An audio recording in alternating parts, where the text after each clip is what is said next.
नमस्कार दर्शकों, मैं आर्यश अग्नोत्री आप सबका स्वागत करता हूं। दर्शकों, आज हम बात करेंगे कर्क राशि वालों के लिए मई का महीना कैसा रहने वाला है। मई के महीने में कौन-कौन से ग्रहों का राशि परिवर्तन होगा, ग्रहों के राशि परिवर्तन से कौन से क्षेत्रों में क्या बदलाव देखने को मिलेगा। हम बात करेंगे आपके संपूर्ण क्षेत्रों के बारे में, जैसे मई के महीने में आपका स्वास्थ्य कैसा रहेगा, धन की स्थिति कैसी रहेगी, नौकरी, व्यापार, व्यवसाय, शिक्षा, संतान, प्रेम विवाह, वैवाहिक जीवन, कंपटीशन, भाग्य, लाभ, हानि, विदेश यात्रा आदि हम सभी के बारे में विस्तार से जानने का प्रयास करेंगे। तो आइए जानते हैं। सबसे पहले यह समझिए कि यह फलादेश चंद्र राशि पर आधारित है। नाम राशि के आधार पर भी जान सकते हैं और लग्न राशि के आधार पर भी जान सकते हैं। तो सबसे पहले हम बात करेंगे मई के महीने में ग्रहों की स्थिति के बारे में। यदि हम बात करें कर्क राशि वालों के बारे में, तो कर्क राशि के अनुसार से ग्रहों की जो स्थिति है वो इस प्रकार से है। जैसे चौथे भाव में केतु विराजमान है, शनि जो है आपके अष्टम भाव में विराजमान है और शनि की ढैया जो है आपको चल रही है। सूर्य, गुरु, राहु और बुध ये आपके दसम भाव में गोचर कर रहे हैं। सूर्य का राशि परिवर्तन होगा 15 मई को।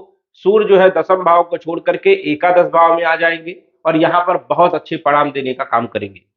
वही यदि हम बात करें तो शुक्र जो है आपके एकादश भाव में गोचर कर रहे हैं, लेकिन 2 मई को शुक्र का राशि परिवर्तन हो जाएगा। 2 मई को शुक्र जो है आपके 12वें भाव में मिथुन राशि में गोचर करेंगे।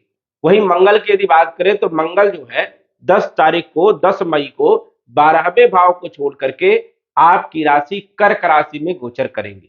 तो ये ग्रहों की स्थिति है मई के महीने में। अब हम जान लेते हैं कि इन ग्रहों का प्रभाव आपके ऊपर मई के महीने में कैसा रहने वाला है।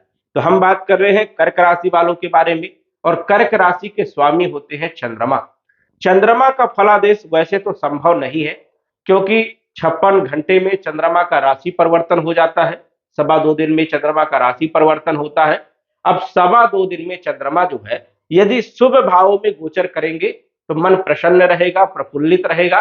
और यदि चंद्रमा पाप घरों में, त्रिक भावों में, छठे, 8वें या 12वें भाव में गोचर करेंगे, पाप ग्रहों के साथ गोचर करेंगे, तो मन खिन्न रहेगा, अशांति मन में बनी रहेगी। तो चंद्रमा का फलादेश यही है।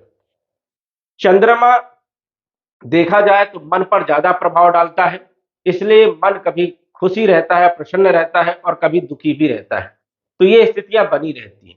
लेकिन चंद्र राशि जहां पर है वहां पर यदि कोई ग्रह की दृष्टि पड़ रही है तो उसके अनुकूल से फल देखने को मिलते हैं। तो यहाँ पर यदि हम बात करें तो किसी भी ग्रह की दृष्टि नहीं पड़ रही है, स्वास्थ्य आपका बहुत अच्छा रहेगा, कॉन्फिडेंस भी आपका बना रहेगा। लेकिन शनि की ढैया प्रारंभ है, इस कारण से थोड़ा सा पैरों में तनाव हो सकता है, बेचैनी हो सकती है, अनिद्रा के शिकार हो सकते हैं। तो शनि का उपाय आपको करके चलना है, इस चीज का आपको ध्यान रखना है। वही यदि आपके धन की बात करें तो धन के जो मालिक हैं वो सूर्य हैं और सूर्य जो है आपके कार्य क्षेत्र में दसम भाव में उच्च राशि में गोचर कर रहे हैं।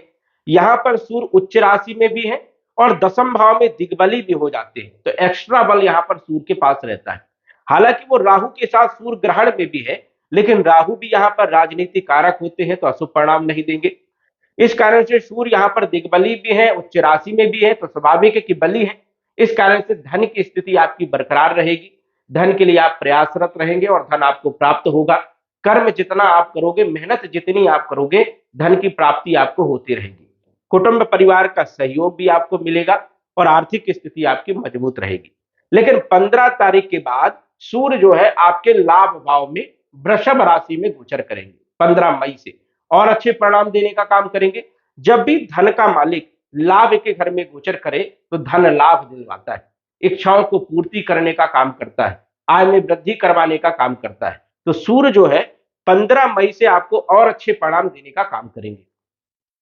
वही यदि हम बात करें आपके तीसरे भाव के मालिक के बारे में, तीसरे भाव के जो मालिक हैं वो आपके बुध हैं, क्योंकि 6 नंबर की राशि कन्या राशि होती है। कन्या राशि के स्वामी बुध होते हैं और बुध 12वें भाव के भी मालिक है, क्योंकि 3 नंबर की राशि भी बुध की ही होती है। बुध जो है आपके दसम भाव में गोचर कर रहे हैं और ये पराक्रम का भाव है, मेहनत का भाव है, संघर्ष का भाव है।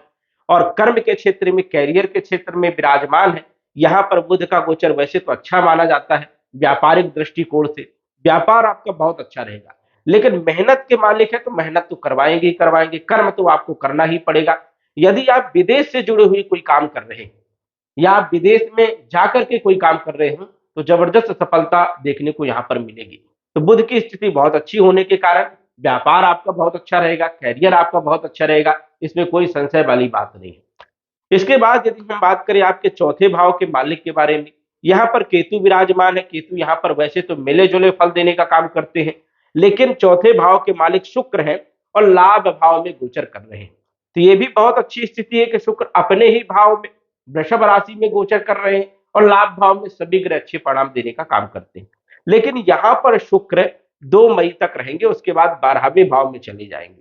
तो 2 मई तक की यदि स्थिति की बात करें तो बहुत अच्छी स्थिति रहेगी और शुक्र 12वें भाव में भी अच्छे फल देने का काम करते हैं, भोग विलास में वृद्धि करवाने का काम करते हैं, यात्राओं में लाभ मिलता है, देश विदेश की यात्राओं के योग बन जाएंगे, मित्रों का सहयोग मिल जाएगा। तो ये भी काफी अच्छी स्थिति है। लेकिन भोग विलास के लिए धन भी खर्चे खूब करवाते हैं। हो सकता है आप मकान खरीद लें, हो सकता है आप कोई लग्जरीज वाहन खरीद लें, तो ऐसे भी योग जो है शुक्र यहाँ पर बनाने का काम करते हैं, मतलब धन खर्च करवाते हैं लग्जरीज चीजों में। तो ये स्थिति हो सकती है। विदेश भ्रमण करने भी आप जा सकते हो, तो ये स्थितियां हैं। लेकिन यदि कोई बड़ा कार्य यदि आप कर रहे हैं तो सोच विचार करके करिएगा, दूसरे की सलाह लेकर के करिएगा, क्योंकि कई बार शुक्र जो है बड़ा नुकसान भी यहाँ पर कर देते हैं, इसलिए थोड़ा सा ध्यान देना। वैसे बात करें आपके पंचम भाव के मालिक के बारे में, तो पंचमेश आपके बनते हैं मंगल, और मंगल पंचमेश भी है और आपके कैरियर के भी मालिक है, क्योंकि मंगल के पास भी 2 राशियां हैं, मेष राशि 1 नंबर की राशि और वृश्चिक राशि 8 नंबर की राशि, और मंगल आपके 12वें भाव में गोचर कर रहे हैं। तो ये अच्छा नहीं, 12वें भाव में मंगल का गोचर अच्छा नहीं माना जाता है। पंचम भाव के मालिक है। यदि उच्च शिक्षा के लिए यदि आप विदेश जाना चाहते हैं तो 10 मई तक की स्थिति बहुत अच्छी है। विदेश में यदि व्यापार कर रहे हैं, नौकरी कर रहे हैं या आप जाना चाहते हैं तो 10 मई तक की स्थिति बहुत ही अच्छी। लेकिन यदि आप जन्म स्थान में रह रहे हैं, घर में रह रहे हैं, आसपास रह रहे हैं, तो यहाँ पर स्थिति अच्छी नहीं रहेगी। शिक्षा के लिए जो है व्यवधान पैदा करेंगे और संतान के लिए भी चिंता वाली बात रहेगी। प्रेम विवाह में भी मनमुटाव की स्थिति बनाने का काम करेंगे और धन भी खूब खर्च करवाने का काम करेंगे मंगल। इसलिए जो है मंगल आपके लिए 10 तारीख तक शुभ नहीं है। उसके बाद मंगल आपके लगन भाव में आ जाएंगे। जब लगन भाव में आ जाएंगे तो केंद्र त्रिकोण राजयोग बनाएंगे, साथ ही साथ ये नीच राशि में गोचर करेंगे। तो अच्छे और बुरे दोनों ही प्रकार के फल देने का काम करेंगे, क्योंकि ये राजयोग में भी है, केंद्र त्रिकोण राजयोग में भी है, और ये नीच राशि में कोई भी ग्रह यदि गोचर करता है तो बुरे परिणाम देने का काम करता है। तो अच्छे और बुरे दोनों प्रकार के फल देने का काम करेंगे 10 मई से।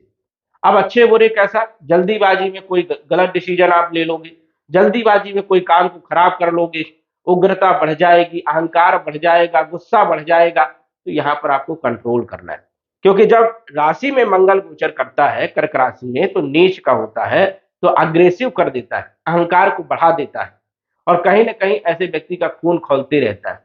तो लड़ाई झगड़े भी करवाने का काम करेगा, स्वभाव में उच्चाटन देखने को मिलेगा, मनमुटाव की स्थिति भी बनाने का काम करेंगे। तो यहाँ पर आपको वाणी पर भी ध्यान रखना है और जो है विवाद से बचना भी है, और जल्दीबाजी में कोई डिसीजन आपको लेना नहीं है, नहीं तो समस्याएं पैदा करेंगे। और सप्तम दृष्टि से जो है आपके वैवाहिक जीवन को देखेंगे, सप्तम भाव को, तो वैवाहिक जीवन में भी समस्या पैदा करने का काम करेंगे। इसलिए 10 मई के बाद आपको थोड़ा सतर्क रहने की जरूरत है। और यदि आप भूमि वन प्रॉपर्टी खरीदते हैं तो उसके लिए विशेष रूप से आपको ध्यान रखना होगा कि जहां पर मैं पैसा इन्वेस्ट कर रहा हूं, क्रय कर रहा हूं, वो सही है या गलत है। कई बार बड़ा धोखा मिल जाता है, तो ये भी आपको विशेष रूप से ध्यान देना है। कैरियर के मालिक है तो विदेश यदि जाते हैं, जन्म स्थान से जितना दूर जाएंगे लाभ आपको मिलेगा। जन्म स्थान में रह करके यदि कार्य करेंगे तो वहां पर उतना लाभ देखने को नहीं मिलेगा। तो ये चीज यहाँ पर बन रही है। वही यदि हम बात करें आपके छठे भाव के मालिक के बारे में, छठे भाव के जो मालिक है वो आपके गुरु है, क्योंकि 9 नंबर की राशि धनु राशि होती है और धनु राशि के स्वामी गुरु होते हैं। गुरु 12 नंबर की राशि मीन राशि के भी स्वामी है और गुरु विराजमान है आपके कैरियर के भाव में, कंपटीशन में सफलता दिलाने का काम करेंगे, क्योंकि यहाँ पर गुरु का भी गोचर देखा जाए तो मिले जुले अच्छे परिणाम ही देखने को मिलते हैं। हालांकि राहु के साथ चांडाल दोष भी बना रहे हैं, राहु भी यहाँ पर शुभ ही परिणाम देने का काम करता है, लेकिन दोनों ही स्थिति हो सकती है, बड़ा लाभ भी हो सकता है, बड़ा नुकसान भी हो सकता है, दोनों ही स्थिति यहाँ पर बन सकती है। तो कंपटीशन में सफलता देने का काम करेंगे गुरु। यदि आप ऋण से जुड़े हुए कोई काम करते हैं, फाइनेंस से जुड़े हुए काम करते हैं, एजुकेशन से जुड़े हुए काम करते हैं, तो इन सभी क्षेत्रों में लाभ पहुंचाने का काम करेंगे। तो गुरु यहाँ पर दसम भाव में अच्छे माने जाते हैं और केंद्र त्रिकोण राजयोग में भी है और मित्र के घर में गोचर कर रहे हैं, तो राजयोग का फल भी आपको देखने को मिलेगा। इस कारण से गुरु यहाँ पर अच्छे परिणाम देने का काम करेंगे, आपके करियर को मजबूत करने का काम करेंगे। चाहे आप नौकरी कर रहे हो, चाहे आप व्यापार कर रहे हो, चाहे व्यवसाय कर रहे हो, नौकरी में प्रमोशन भी कई बार यहाँ पर दिलवा देते हैं, व्यापार की स्थिति को मजबूत बनाने का काम करते हैं। कई बार ट्रांसफर जहां पर आप चाहते हैं वहां पर भी करवा देते हैं, कई बार गलत जगह ट्रांसफर भी करवाने का काम कर देते हैं, क्योंकि राहु भी यहाँ पर बैठा हुआ है, तो गलत जगह जो है फंसाने का भी काम यहाँ करते हैं। और ट्रांसफर यदि हो गया है तो पदोन्नति में जो है कहीं ना कहीं कोई ना कोई कमी जो है यहाँ पर करवाने का काम भी कर देते हैं। तो ये स्थिति यहाँ पर बनी हुई है, लेकिन भाग्य का आपको साथ मिलेगा, भाग्य वृद्धि के योग यहाँ पर बन रहे हैं। तो ये स्थिति यहाँ पर गुरु की है। बात करें आपके सप्तमेश के बारे में, सप्तम भाव के मालिक शनि है, क्योंकि 10 नंबर मकर राशि और 11 नंबर कुंभ राशि, दोनों के ही स्वामी शनि होते हैं। और शनि आपके विराजमान है अष्टम भाव में। अष्टम भाव में शनि का गोचर अच्छा नहीं माना जाता है, लेकिन ये स्वराशि के हैं और कर्क राशि वालों की ढैया भी चल रही है। जब शनि स्वयं की राशि में गोचर करते हैं, वो भी कुंभ राशि में, कुंभ राशि मूल त्रिकोण की राशि है और कुंभ राशि शनि की प्रिय राशि है, तो कर्क राशि वालों को शनि की ढैया ज्यादा नुकसान नहीं करेगी, लेकिन कार्यों में थोड़ा विलंबता देखने को मिल सकती है। जो कार्य आपके 2 दिन में होना है वो महीनों लग सकते हैं, 10 दिन में हो सकता है, 15 दिन में हो सकता है। आलस्य भी देने का यहाँ पर काम करते हैं। पैरों में, पिड़ियों में थोड़ा तनाव बन सकता है, दर्द रह सकता है, ज्वाइंट में भी दर्द देने का काम करते हैं। नींद ना आना या नींद ज्यादा आना, दोनों ही स्थिति यहाँ पर शनि बनाने का काम करते हैं, इसलिए शनि का उपाय करना बहुत जरूरी है। ओम सम शनिश्चराय नमः, इस मंत्र का आपको जप करना है, पीपल में जल चढ़ाना है, पीपल की पूजा करना है, 11 बार परिक्रमा करना है, ये उपाय आपको करना चाहिए। वही यदि हम बात करें आपके भाग्येश के बारे में, जो कि गुरु है, गुरु की स्थिति आपके लिए ठीक ठाक है, लाभ देने का काम करेंगे। नौकरी, व्यापार, व्यवसाय की स्थिति आपकी बहुत अच्छी रहेगी।